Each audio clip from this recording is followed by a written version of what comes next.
na mike tosangani lelo tolobi te etika tobongisa tolukalisanga bayaya na biso bakolo bato a conseil oye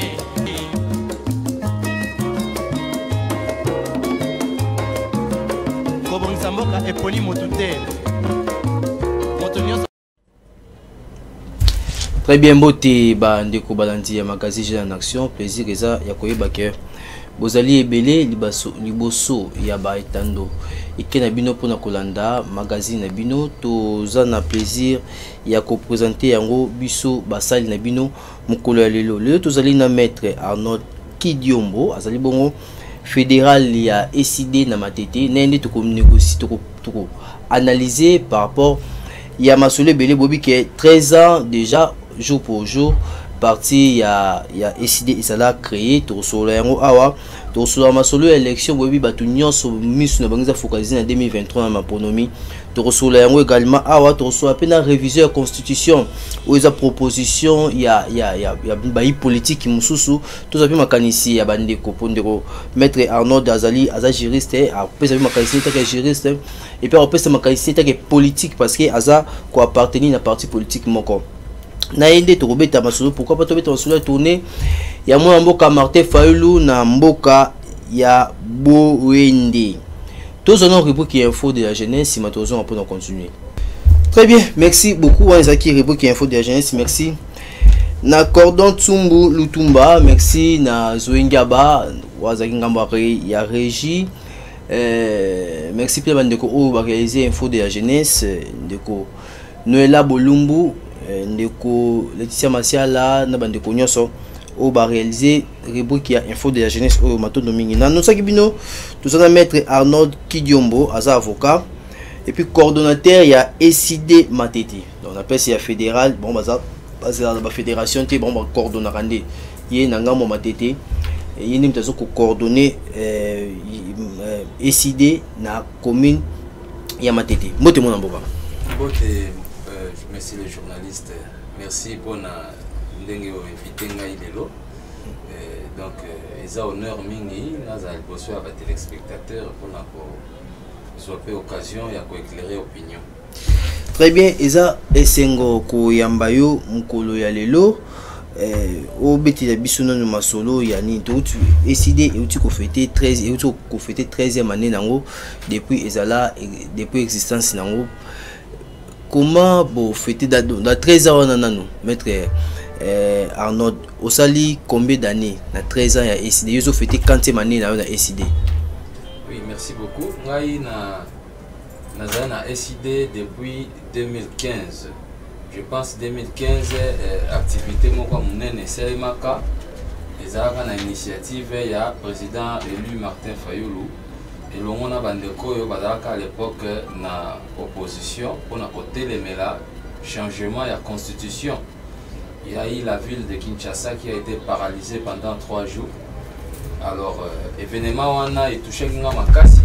Alors j'étais déjà à l'époque avocat et nalobaki non monsieur yo Martin Fayulu azana ba conviction azana vraiment na persévérance consistance. Ouais, c'était en 2015. 2015, oui. Et j'ai adhéré par conviction dans la valeur oyo na monaki na mona mboka Martin Fayulu azako incarné na la valeur oyo na découvrir qui na SID né par conviction na yaki na enseignement numéro 198 na Kasavubu na Kinshasa ko adhéré na parti engagement pour la citoyenneté et le développement parti cher à Martin Fayulu. Et ça qui en 2015 et là que ça qui au côté na SID ça parce que par rapport il y a combat il y a ndeko Martin Fayulu ne pesa qui est lengi au côté SID. Oui oui, en tout cas nazaki na conviction que azaki au mener lutte moko noble et puis azaki sans relâche. Alors tout n'a pas motuna ya kolobate SID et ça déjà mbula boni et ça 13 ans. Parce que depuis le 9 mars 2009 moi mboka Martin Fayulu azwaki initiative et longona professeur Devos Kitoko Mulenda na papa na biso Aloïs Nyemba bango basangaki bango misato comme membre fondateur nde bazwaki mokano na ba Congolais mosusu ko créer parti SID pour ko tient en œuvre ba projet o ya kitoko o eza incarné na kati ya ba statut na biso pour lobby biso plutôt à la contributif na développement ya RDC. Maître Arnaud, là au Kotaka SID 2015, donc 13 ans, ils étaient aux lobby. Donc les lots na politique au colis p makasi par rapport à ndongo ba ko mona na musika. Depuis au komi ko exercer politique yo moko politique ko bota na musika o ba ko mema na sie ya ba leader politique to kende boto ke yo moko ko exercer politique. Depuis mon continue la politique, nini yo moni ya malamu na kata politique. Oui, alors depuis na continue la politique, d'abord on a na kotaki na politique en tant que jeune oyo ayaki pona comme un changement parce que depuis 1960 pays na biso RDC illégitimité ezali toujours na sommet. Alors toleki période ya Mobutu, toleki pa période kili ngana botami na yeko kuta désordre, dictature et puis ma difficulté ezali belé pauvreté na kati ya population na biso eza makasi chômage ba jeune vraiment bazaki makambo ezo marché te na pays hein, sur tous les plans. Alors ngai na botami na kuti yango na koli nango na tangi nango injustice pe le bingayo injustice pe le bingayo alors na fandaki na kena ko pona faculté à droit na baki ngai na kena faculté à droit pona tanga na defandaka bato yo injustice bazoko subir injustice bazoko subir mauvaise gouvernance on a défendre ba droit ya ba citoyen et tout ça. Alors na mona kité idéal wana ezaki pe ko cadrer même na politique, c'est pourquoi je me suis lancé aussi na politique. Alors ngai na yaki na politique pona na apporter pe expertise na ngai touche na ngai demain ensemble na parti SID et le mona Martin Fayulu avec tous les camarades to kende to soit pouvoir pour biso to amener changement na ba difficulté oyo nyonso na uti kotanga awa depuis accéder na kati ya SID depuis 2015 kino lelo oyo au sentir de ko Martin Fayulu o landaki par conviction par rapport à combat naé au sentir de Martin Fayulu atika les mêmes ou bien eza quand même na moi changement moko boy. Oui, alors ndeko Martin Fayulu hasard constant. En tout cas sans parti pris ou bien sans esprit partisan. Vraiment en tant que Congolais, en tant que citoyen congolais libre d'esprit. Na koloba vérité bo solo lelo te Martin Fayulu azali oyo peuple aza kozela pour na changement oyeya parce que aza ko incarner kati na ba valeur moko oyo eza ko permettre tous à la convaincu que moto aboye soki azali na pouvoir akomema changement na mboka na biso. Donc voilà. Très bien, tozali na maître Arnaud Kidiombo aza avocat et puis également Tozué est que coordonnateur ya SID na commune ya Matete. Anniversaire ya SID d'abord pour tout comme parenthèse. Pourquoi l'équipe boy? Sans activité moko, sans beau fêter, sans pourquoi l'équipe na méditation? Quand moi montuna yoté d'ailleurs ça peut malamu pour na éclairer opinion va comprendre. Pour te bien vous éviter que SID auto fêter le 9 mars à anniversaire à cause 13 ans. Botamaki le 9 mars. Le 9 mars 2009 SID et Botamaki pe Koli lelo est comme parti national. Tozali na tous les 26 provinces ya RDC. Les ans ici katé au koleka au mona ba membre ya SID bazalte pour toujours ko recruter du jour le jour. Donc SID ezali présent. Alors au monde période où tozali ezali période oyo eza période ya mawa, période ya esengote. Makambo ebele eza kotambola te eza ko marché te na mboka to tsengi motema ke bandeko soki tozwi bakonzi ya sika changement ekoya mais manso mabe esalemaki na lolenge oyo esalemaki kimoyibi hold up électoral esalemaki lelo otala baconséquence. Alors baconséquence oyo toza kosibir ekokopesa biso courage te ya kosala feti. Tozali na période ya méditation na période il y a lutte politique, na période il y a beaucoup d'efforts où tous ont incarné, ils ont un peu tous à une attitude un peu plus particulière pour répondre un peu na situation yango na réalité ndenge ezali. Mboka eza malamu te. Mboka eza malamu te, on moyen beau fêter. Exact, on botika bo préférer option ya méditation, beau méditer. Kasi ndeko Arnaud au cause d'accord nanga ke na 9 ans na 13 ans ya SID les o SID ce qui est que les alliés au lobby boza planter dans la province presque nyonso. Et ça peut grâce ya des comsou ya politique et bon quand même bon rendre hommage na bango na 13e anniversaire na bino pour 13e anniversaire à SID bon fêtant boza quand même na implanté partout. SID et ça grâce il y a ba leader politique oyo na tsomu mu comprendre le lenge nini ba leader nini oyo ba pariner bino to peut par exemple il y a Genève ba leader oyo bozaki na bango na Genève bazaki na président Martin Fayulu na Genève ba on ba aider président Martin Fayulu pour azanora ozana ngo lelo quand même bo rendre bon hommage. Merci en tout cas pour la mutuna na un de journaliste mais nakoye bisayo loko moko il y a taille vraiment il faut comprendre que SID ezali affaire à Martin Fayulu te SID ezali affaire ya ba congolais nyonso ezali parti national te na uti koloba et puis ezali parti politique ce qui totali na ba règle na mibeko ya parti politique ezalaka boutique te parti politique ezalaka ndako ya mutu te parti politique ezalaka affaire communautaire hein? C'est ça un peu l'essence. Il y a bengi parti politique par définition, par essence. Parti politique est ça bien mon communautaire. Donc, SID cause à l'affaire, il y a mon côté tout groupe, il y a un leader, mais SID est affaire, il y a un Congolais. Mais tout le leader a représenté SID, na Genval. Il y a des à ceux qui au rang, à Matisse au rang, et SID quand même bon remercier partenaire au Baïda Kibino. Baïda qui leader Nabino. Nakoloba plutôt nako remercier son excellence le président élu, le commandant du peuple Martin Fayulu. Parce que azali moto yazwa ki courage ya kobimisa makanisi ya kosala kobenga ndeko Devos Kitoko le professeur, notre secrétaire général.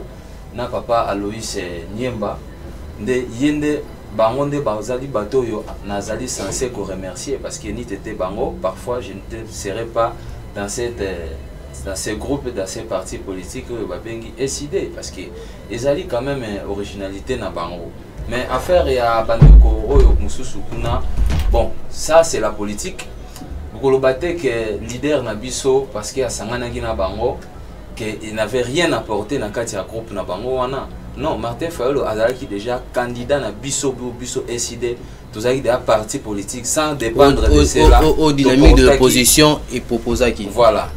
Et c'est par cette force-là, cette contribution-là, que nous sommes partis à la jeunesse, tous avez qui décollent à table, biso nyonso, et puis c'était libre. En tout cas, Martin Fayulu azali étoile oyo Nzambe.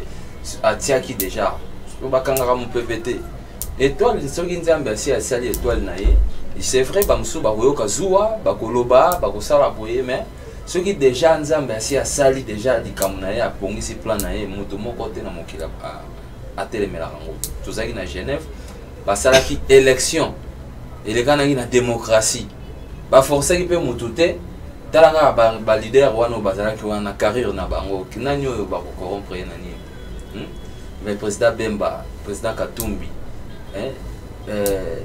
Félix Tshilombo, président Félix Tshilombo. Voilà, baza bandeko oyo, baza na carrière moko respectable quand même na pays na biso, baza bato bakoya ko corrompre ni sur le plan moral ni sur le plan financier. Donc bakendaki na urne ba voter librement Martin Fayulu. Ye moko kutu papa na biso monsieur Félix Tshilombo. Alors que le changement s'appelle Martin Fayulu. Mais on est étoile en Zambie, ceux qui le bazo ignorer en Gonga na Rokamwa, ils ont simplement ils ont jalousie.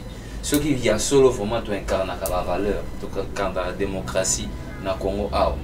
bon le baté que vraiment Martin Fayulu il n'était pour rien. Azagine fruit d'après Azagine fruit il y a Genval peut apporter dans le lot il a apporté qu'au contraire ils étaient tous contributifs. C'est bon. Donc Martin Fayulu le président est décidé plus que tout le monde est décidé avant tout côté à chapitre comme sous à tout ça tourner mon aîné na boende oyo asali ba discours à l'obi pe marambo ebele par rapport à tourner wana maître Arnold ni oyo population quinoise au bazo andayo bako retenir par rapport à tourner oyo moi mboka Martin Fayulu asali na boende.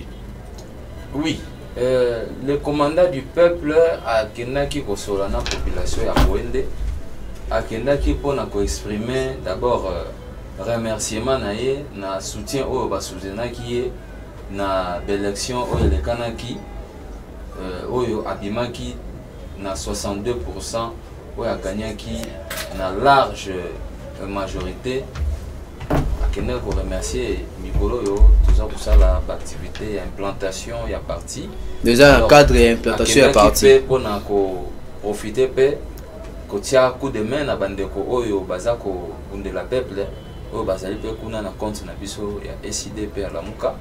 Donc voilà, c'était dans ce sens-là. Mais tout n'a pas eu qui message à Pesaki dans les Cambaram. À l'obité Ram, il y a solo Bakolo, Babakati na Bango Ram, Ndeng Bakolo Biwana. Mais bon, on va utiliser qui, on va biso, bazon ici à monter, bassin en opening. Ceux qui a solo les âmes, les aïe mouibi, donc c'est que bon, wana, bamonde bazam miibi. Donc bazon ici la peuple, bon, on a eu. Mbongo wana ezali soki lobby bazali koyiba biso bambongo ya minene pa bato ya régime eleki bango tozaki na bango toza ko incarner changement et tout ça bakoti wana bakomi koyiba même miloko ya mike nga peuple na tie 500 francs na nga ya crédit mama tie 500 francs na ya crédit kaka oyo yango aza nango bayibi ye siko moyibi elongwe ya koyiba ba minerais elongwe koyiba ba millions.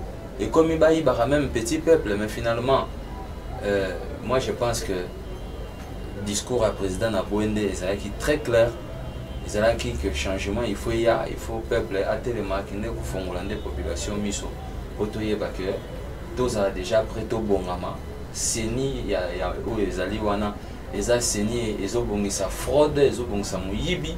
Alors population nuance, il a déjà prêt à télémer la seni wana.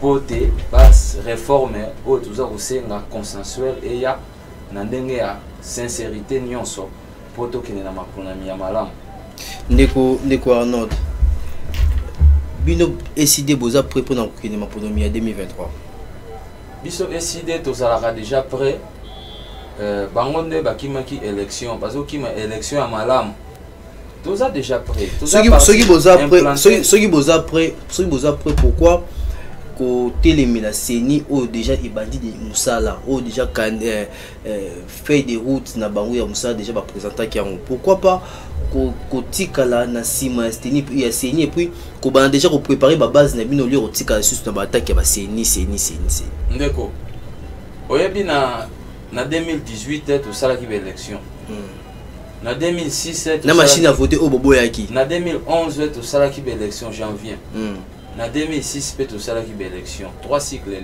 électoraux na mboka na biso mais résultat ni neza lelo a puisque l'élection et ya raté pour pelisa moto na mboka l'élection ya raté pour ma crise et bo mboka mais l'élection et ya kande parce que peuple a poni eloko na ye a poni moto na ye ba dirigeant na ye oyo a estimé que bango wanande ba ko incarner changement ku ba ko améliorer quotidien na ye.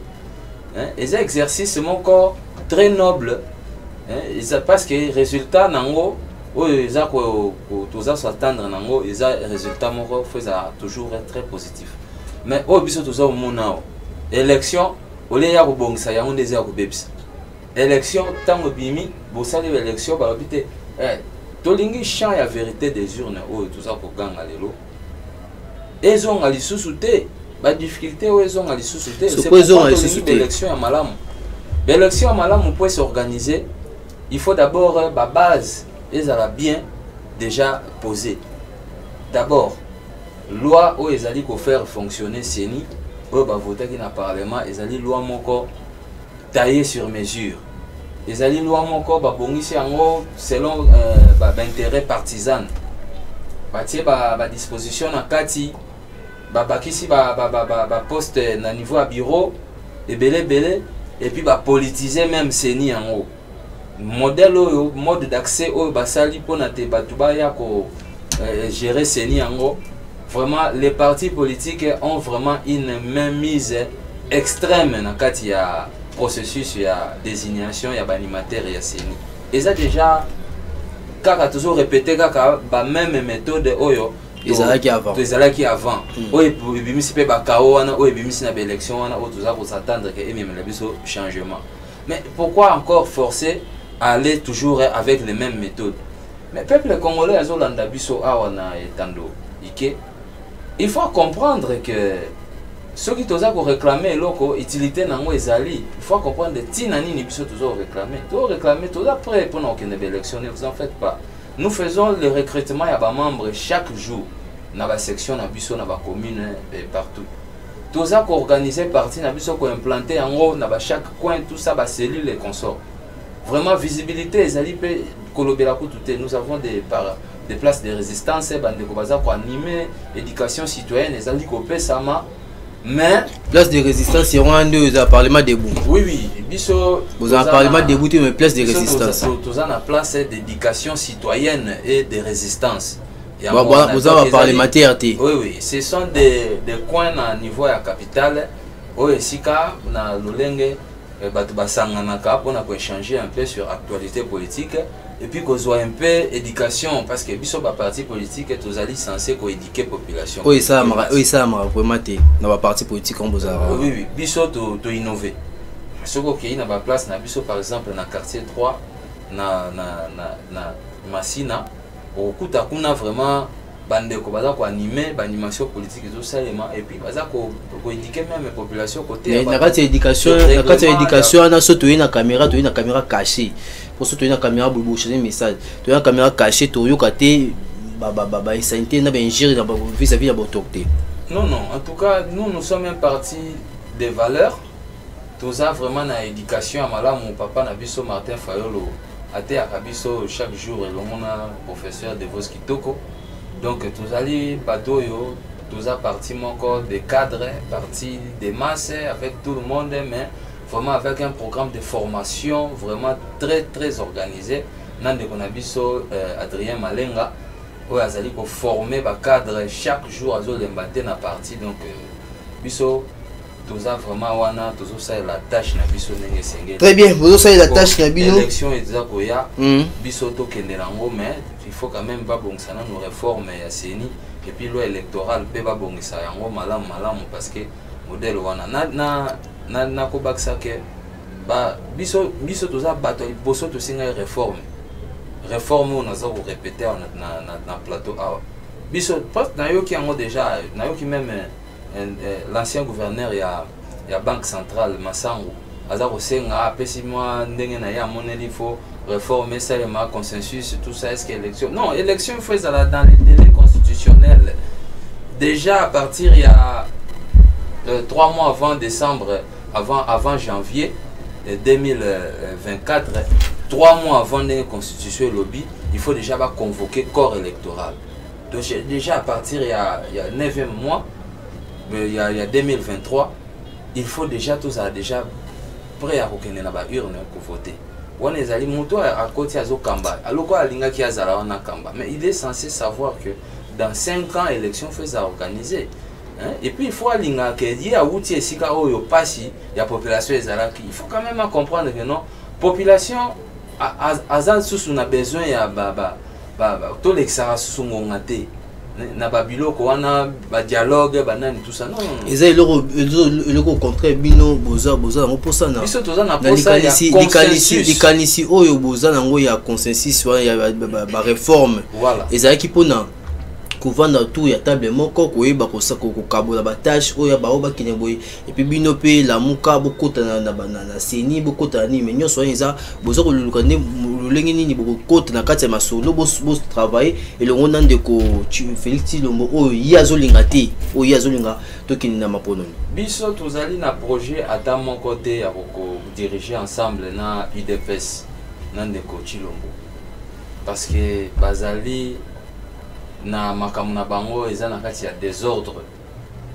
biso toza kotala lelo te mais tozotala nde lobi c'est vrai lelo esi esalemi kao esi ezwami déjà to forcer tosali boye mais kao ezali toujours persister tant mieux mais peuple a pardonné le sous-souté a accepté le sous-souté que non na mikolo koya to répéter sous même en tout cas là bandeko bakomemande mboka na kao bango bazokomema forcément bakomemande mboka na kao donc biso tozali na posa seni ebongama malamu biso tokozala wana pe to surveiller maponami wana ezala malamu bo surveiller le lenge nini bango bo surveiller le lenge nini gouvernement na bango tokokota te bazala kuna na gouvernement na bango na ba ministre na bango bakamba bakende tina nani tout ça mais biso tokoma kaka wana to organiser seni wana ensemble na bango.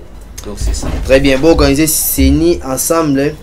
Na bango na rappelé tout ça na maître Arnold Kidiombo azali bon coordonnateur ya SID na ngambo ya Matete. Tozobeta ka masolo ya ba élection. Tomoni ndeko bandeko ya SCC na catholique bakenda kokutana na bakayo kokutana président ya assemblée nationale pour na koyebisa bango ete basa ba élection na délai constitutionnel ba respecter délai ya maponomi mo bobangi moko ezozala par rapport ya maponomi ya 2023 boza komona ete moi solomo pe ya glissement eza déjà koyoka na mpandi. Oui, en tout cas, tu vas ressentir que mauvaise foi ezali na bande kona biso oyo baza ko organiser makambo pour tout que na mapona milelo. Mais déjà tata mokonzi président élu Martin Fayulu aza ko beta toujours c'était aza toujours ko avertir bango que bakeba ceux qui baza na ba projet maléfique pour na RDC en tout cas Nzambe a kotelemela bango. Donc biso tozali wana tozali toujours pour éveiller population pour éveiller masse que population il faut comprendre que au dit que la susu bandeko oyo nzela te pona ko manipuler biso élection ezali na 2023 nini oyo ezobangisa bino nini pe oyo ezobangisa ba tata molimo po baki kokuta na assemblée nationale po basi baisa bango ete ba veiller élection ça en 2023 et l'on y est bangisa bino jusque là. Bon, en tout cas, biso tozo bangelo côté hein.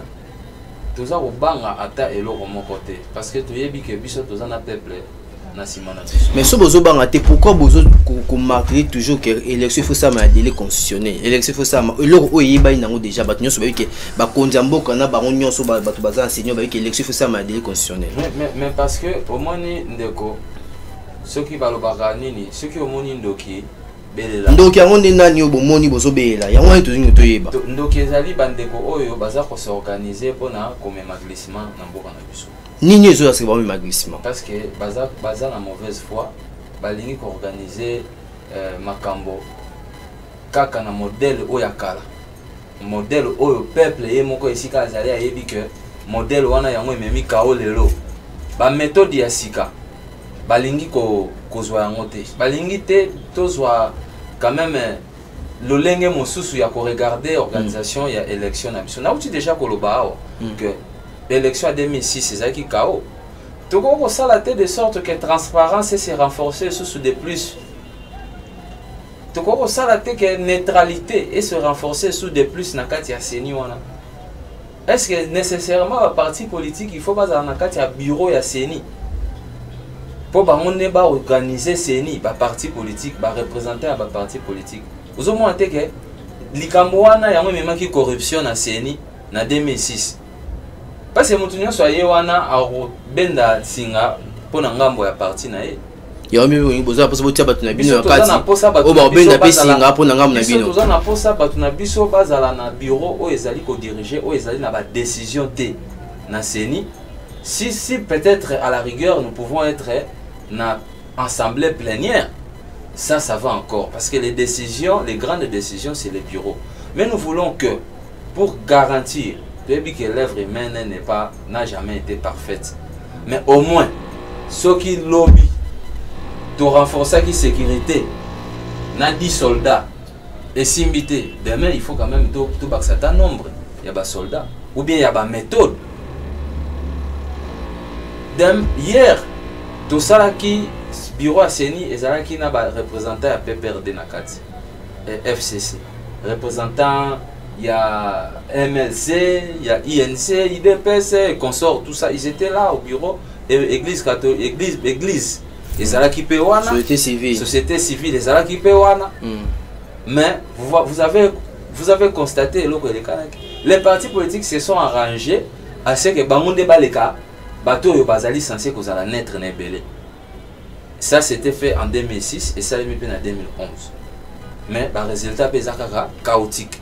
Le peuple a se retrouvé à Tétilero. En 2018, ma pronomité, na machine à voter, na veille, ma machine à voter, na souka boka en vérité des îles. Vous savez, on doit éclairer aussi l'opinion. Tu vas comprendre un peu l'histoire pour ne pas confondre un peu. Parfois, il y a des informations.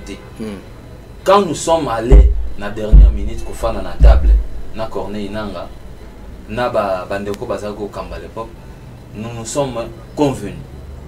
Nous nous sommes convenus que machine à voter et au servir biso d'imprimante. Ça, tout le monde a guéri dans l'histoire politique et en biso, il faut ignorer en voter. Maintenant, au Komikuna, va publier le résultat de l'élection à clé ISB. Papa, j'ai été un des responsables acteurs majeurs et à partir de biso SID na niveau ya CENI à Moamba. Nous avons compilé ensemble avec les agents ba PV manuel parce que loi et l'obaki que ba publier ka ba résultat manuel. Oyo ba tangi yango puna ba PV puna ba komi na biki boy. Mais résultat aussi ça qu'on compiler c'est-à-dire qu'on rassembler tous les résultats à Moamba Mobimba. Nous n'avons jamais terminé la compilation. Toyoki Kuna Corneille Nanga a lancé les résultats. Donc, a lancé à compiler les résultats dans le bureau central à CENI. Ils ont des résultats électroniques. Il y a na point il y a commis na donc c'est que vérité existe nous n'avons jamais vérité existe de compiler les vérité existe na réussi tu as une remarque fait ou bien bolobaka et ça il y a vote électronique et ça on écoute tout est numérique or tandis que Seigneur ndeko yebisa bien campagne ça mais pour na élection ça na machine à voter non en tout cas ndeko ne faut pas toi amener la population ils ont Hollanda biso na confusion il faut pas comprendre que c'est quand une autorité de l'État prend un engagement, il doit le respecter. Corneille Nanga, Azoki Mokano, Azoki engagement que machine a voté et qu'on servir caca d'imprimante. Mais le résultat, on va publier des résultats. Donc c'est que machine est servi d'imprimante. Mais il servait qui fallait imprimer des bulletins de vote c'est na urne des bulletins wana manuellement ne ba ko compiler yango mais manuellement tu as ça maté non donc tant machine wana ko ka ko enregistrer ba résultat té et ko ka ko enregistrer vote ya mututé tant on servi ka d'imprimante et sili donc n'est ka ba imprimer kaka kopa machine pe et sili machine ko ça musala mususu té au-delà yako imprimer kaka bulletin de vote ya lecteur jour wana na soirée wana mais après jour wana machine ne serva qui toujours parce que bazwa ki mémoire qui est ISB bazui ba résultat o ba enregistrer qui yango nde ba se serva qui nango ba compiler yango nde ba publier qui donc Corneille Nanga a failli il a failli nous tolobaki Tolobaki tokokende na élection car so machine wana eza imprimante, ils ont pris l'engagement. C'est quoi tout boy bokine élection pour ces conditions nini pour tout comme déjà na dans une année pré-électorale, conditions au PCSani pour belenge au bazo landa au balanda kibino na 2018 bazo continuer toujours couper sa confiance certainement na bino ba comprendre quand même que non ah to kende na maponomi to voter kaka soki et le roboisa mais conditions ezani to. Bon,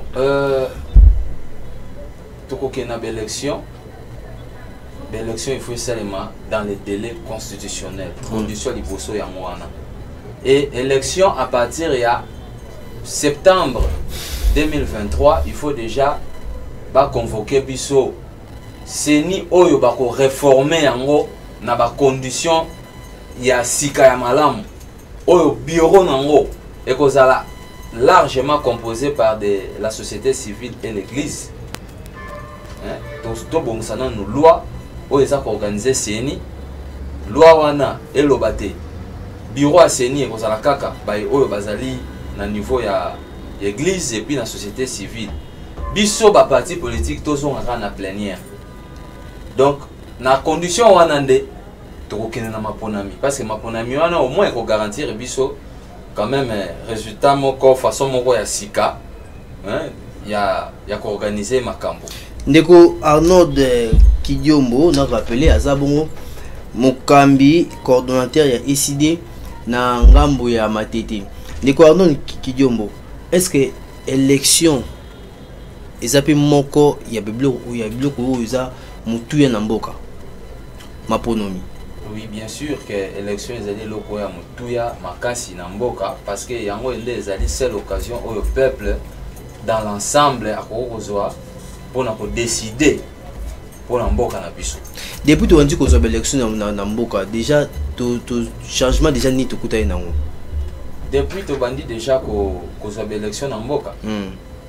Bon, c'est terme ya développement. Na sur terme ya développement changement à ta mon côté et parce que pour nani parce que l'élection en gros c'est qu'il faut une élection démocratique mais si ko onde biso ECD biso elongo na Martin Fayulu na Devos Kitoko na ba bandeko Serge Welo ba cadre nyonso ya ECD tout ça côté les masiko cette fois-ci pour élection et s'organiser d'une façon vraiment démocratique pour enfin bandeko ba ko accéder ba uta vraiment une émanation à peuple nde bangonde dans cette occasion bakoya ko zala redevable envers la population pour bakoya batenga les américains te mutatiaki nga ezali ba négociation te nga eza population sur population na ba américain pe batira ba continent mboka na biso ba imposer ba continent mboka na biso. Bon, en tout cas nous sommes infiltrés et influencés na kati ya mboka na biso.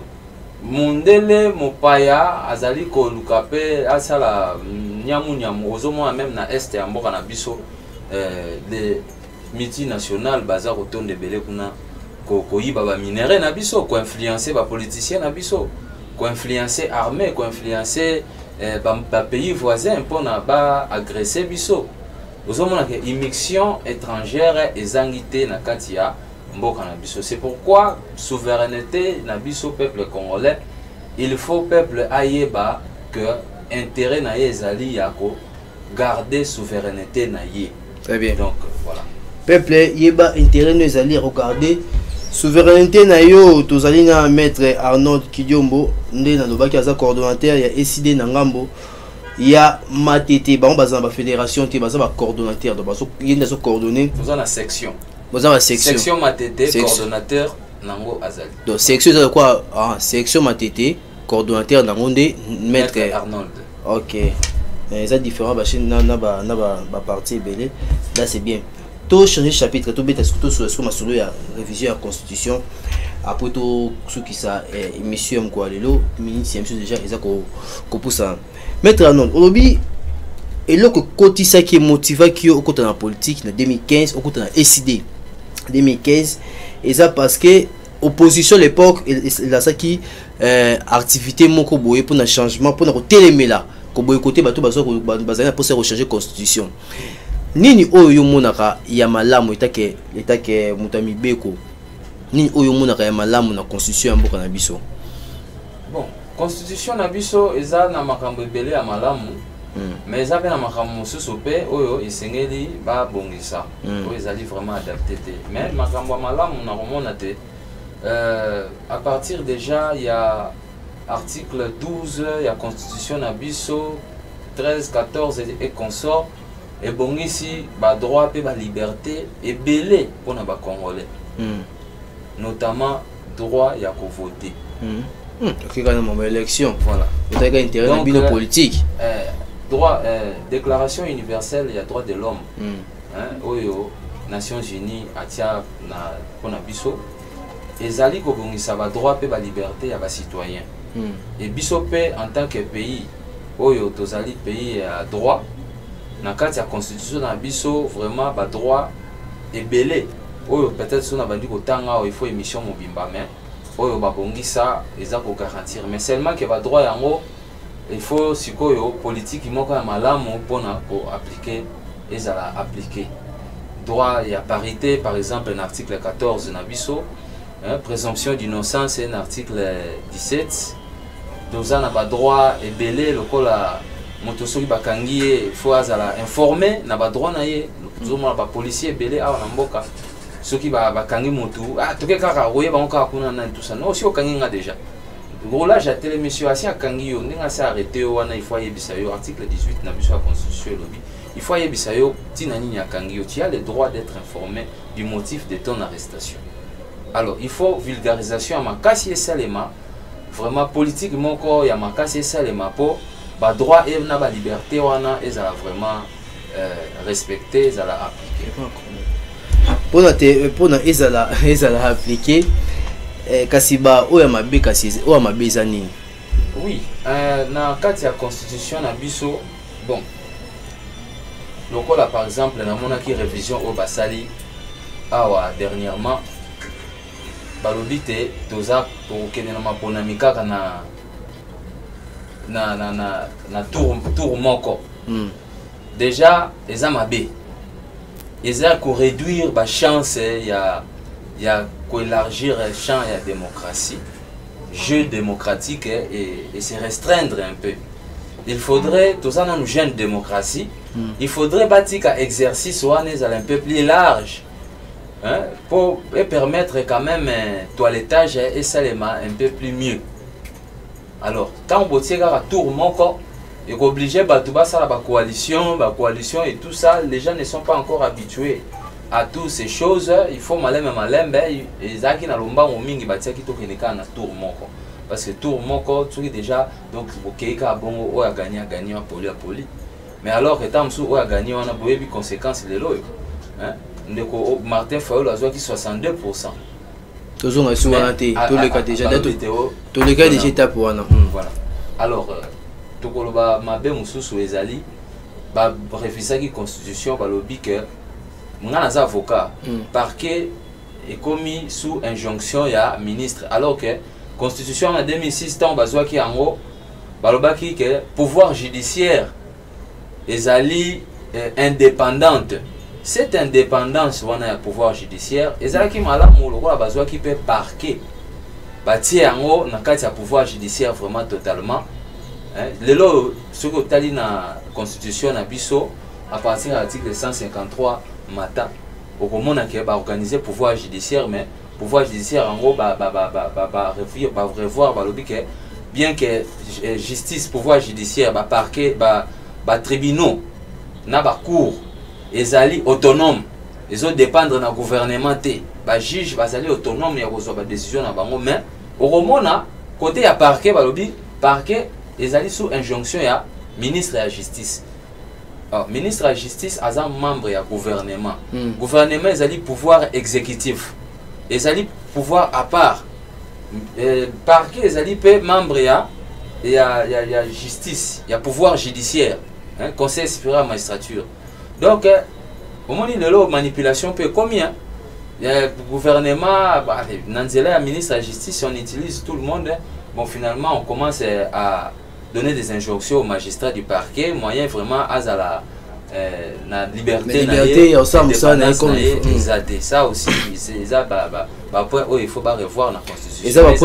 Et ça, point où il faut pas revoir dans ce qu'il risque que point à revoir, ils est belé, point p oyo to kiko ko simba, et ça est belé. Kasi ndeko Steve Mbikai oazali moi politique nandeko na professeur honorable André Mbata, bazuli kanisi yako poussa date ya élection donc il de 5 ans à 7 ans et ça il au moment où il touché que c'est la constitution ils a modifié parce que la constitution ils a bonté constitution et le but ma ponomi faut ça 5 ans mon constitution ça dit mandat 5 ans et si les coquilles accueilli musu ça continue ça magna de Kabila malgré pour qui ba année musu de plus bozo moi les kanisiwa lengeni bino na ngambu ya décider et ça les kanisiwa malamu ils ko permettre pe biso to modifier les bazo fongola article wana na kata constitution et permettre to compte to soigner ba article mususu oyo ça vraiment trouble na mutu na biso.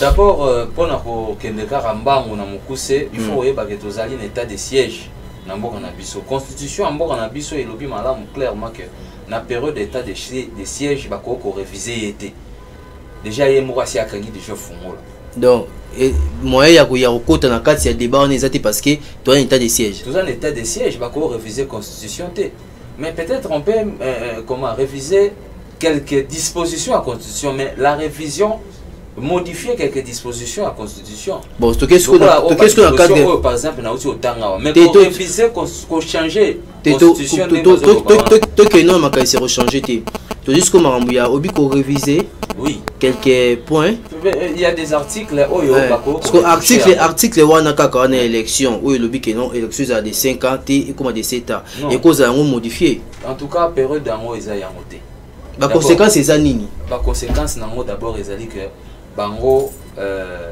bazali prêté à organiser l'élection parce que bayebi que bilan na bango ezali chaotique banani bango oyo bazana pouvoir UDPS na bandeko nyonso oyo bazali balié bazo kamba bayebi que bilan na bango ezali chaotique bazo luka ba manœuvre nyonso tout ça pour pas contrôler la situation l'institution nyonso mboka pour pas faire passer makamuna na bango d'une façon frauduleuse parce qu'ils savent que assentiment ya peuple bazana ngoté peuple azali côté na bango té donc yango zomona conséquence ya révision et article wana et cause likanisi wana ezali parce que bandeko ya bandeko yo bazana kati ya union sacrée bazomona te comment ba défendre chef d'état on te ba imba poussa ma ponomé comme de 7 conséquence et cause la que juridiquement conséquence aux années likanisi que mutu na ngande za wana monsieur Félix Tshilombo on est à côté politique asali 7 ans asali 5 ans azo ça 5 ans ceux qui va réviser en siko eleki tant que na élection kuna donc c'est cette disposition là sur le plan juridique ndeko s'appliquer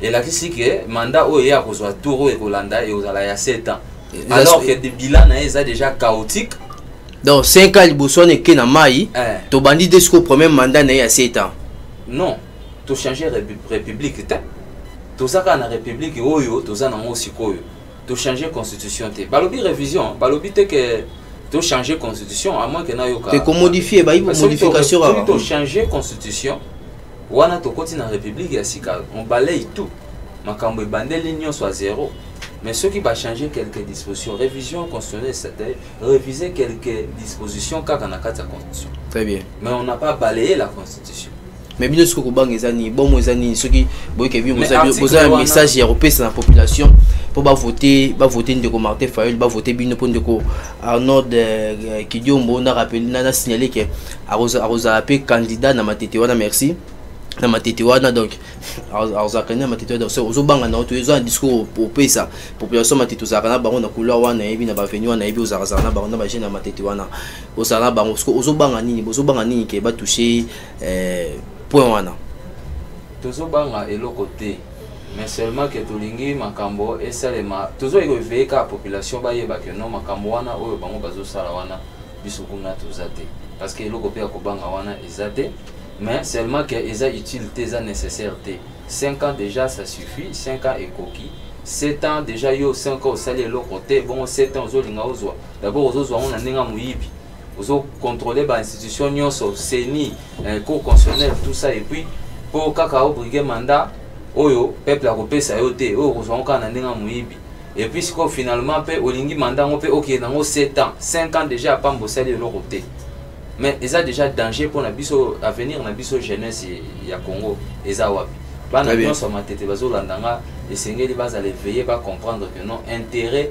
ezate il y a pas d'action sans intérêt loro nyonso so les intérêt te tina nango pe ezalité nyonso bango bazosala kuna bazokamba mboka nyonso bazobongisa il faut apprendre intérêt à biso population il faut to ba ko analyser de mettre Arnaud azolinga kota na assemblée provinciale ils apprendre intérêt ni en tout cas ezali pona intérêt à kobongisa commune na biso ya matete nini omona ka mabe na matete oyo ka kobongisa commune na biso ya matete leki salité et puis plan d'aménagement ezalité na ville à Kinshasa vous au monde na ville à Kinshasa en général ndenge ezali plus particulièrement commune na biso ya matete ba terrasse ba caniveau soki mbule beti na matete vraiment eza sonyo koye batanzi sika otambola vous avez un député kuna tozali na bon nous avons un député provincial mais c'est un papa na biso ya matete mais na moni ngonga na epe koki et il faut atika musalango atikela ba jeune comme ça ba sala pe musalango ba mema ba innovation ba idée ya sika parce que asali oya koki esika asuki asukeli wa mettre notre comme na suka question ya suka pour na peso lo pape ya bokaboni pa pour émission lelo ba jeune ebele bazo se lancer na politique exactement ba jeune ebele on dirait Moussa Moussou eza souster pas au sala cabine pour ça sécurité na kokota na politique bilenge batiki de batika na bango sala bilanga bilenge batika entrepreneur ko mo sango za te pona soutien za raté DG Papi Boudi kaza awa elenge azana entreprise na azana kati entrepreneuriat mais nanya ko soutenir ye vomi mbongo ki kokufa na ba pe na banani pe o ki 2 mètres wana ba pe na ba misusu wana ki ko sunga ba jeune entrepreneur pourquoi ba jeune be ba aussi lancer la politique yo obi au côté de la politique parce que vous avez un changement il y a un qui est au côté de la politique et pas de quoi Martin Fayulu les autres qui exercent politique ce que bah j'ai analysé au monde bah j'ai bien aussi lancer la politique c'est parce que bon facile les gens en politique parce que corruption les gens en politique bah au corrompre non bon au détourner bon mais bah protéger yo parce que ça appartenir dans cadre il y a politique ou bien ça pour nani en tout cas esa question moi là pour permettre la population pays à l'éclairer quand on a politique bah jeune bazo côté belé lelo bamsusu bazoya koluka mbongo parce que bandeko bakokamba lelo bapesi image que na politique nde okobuka okoyiba corruption et tout ça okonginda facile donc chance eloko pamba nde na politique oyibe côté prison bimi mbongo etikala nango zongi seta mbongo moko te oui alors mais kokota na politique en soi eza mabete mais phénomène ozo komona ezali parce que bapesi batu image wana tellement pauvreté ezali na mboka alors bazoluka misala ba comprendre que non la politique kuna na se retrouver à un ministère nazo kombola na ngai na zorata moi salaire moi nani tout ça bona boy alors na koza la pe wana na kati ya parti na ye bon leader abimisa mbongo musha yale ba jeune ba melaka ba melaka baliaka esili basuki wana au parti politique ezali esika ba apprenaka gestion esika ba yekola kaneni ni ba ko kamba ekolo pe bakozwa pe koyeba mibeko ya mboka koyeba ko botambusi ya ekolo donc na ko encourager ba jeunes belé bazala vraiment na kati ya ba parti politique pour na ko contribuer mais pas na esprit ya muyibi ya corruption mais bangonde faut ba yande bazala contributif ba cotiser na intelligence na bango et puis sur tous les plans même financiers et tout ça pour na et tambusa ba parti politique où ils sont sérieux pour na ko mema mana pouvoir pour na ko mema pe changement na ekolo na biso to comme na suka émission lelo ndeko to yambaki pour na bino ndeko Arnaud Kidiombo aza avocat aza coordonnateur ya SID na ngambu ya Matete maître Arnaud merci na ndenge répondre na invitation na biso ezamba liboso te vous appelez ba suka te to za na yo na plateau na ya magazine na sommet prochainement to zala nande ko ya obédience politique mususu elenge musu ya obédience politique mususu to me konsa analyse d'assemblée et osala bien makasi le to ngeto za nande ko moko ya union sacrée kasi ndeko a se présenter te tourner na maître Arnaud Kidiombo lobani ko zango ya suka par rapport émission lelo et puis message na population no ya Matete. Bon, na remercier d'abord yo ndeko journaliste Neno Oyambinga on a émission na remercier pe responsable de la chaîne pour l'occasion où il y a Pesibiso de échanger et puis na pesi mbote na population nyonso ya Kinshasa et bana matete nyonso bana Mai-Ndombe bana Kinsako bana Lokele bana Kwenge ngai maître Arnold Kidiombo avocat na bino mwana ya matete soko boye na Willens wana na numéro 53 de na Mai-Ndombe bokuta biso SID matete tozawana bokota na parti na biso ebele bo adhérer adhésion eza kosalema chaque jour pour ensemble to lutter pene ya commandant du peuple Martin Fayulu pour biso to mema changement tant attendu na mboka na biso. Très bien. Bon adhérer ebele na SID coordonnateur ya SID matete apesi adresse bazana Willens wana na petit sur aux appels moi matete on solo boya boya. Nga za mwana matete na botami pe na koli na matete. Très bien. To suksi awa émission merci beaucoup. Na ndeko Papi Boudika Oazaki na réalisation salutation ebele et puis merci na coordonnateur Cordon Tumbu Lutumba oyo a Giraki coordination et puis ndeko Zoenga ba Oazaki na régie na pesi merci na moi na couloir Stella Bosombo na équipe kuna bandeko ebele bazana pesi mbote tokutani ba sima même plaisir l'avenir se prépare jeunesse oyo.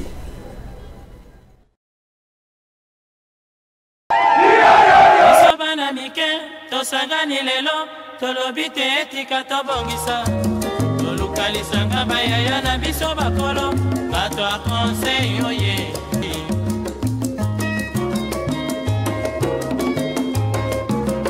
kobongisa mboka eponi motu te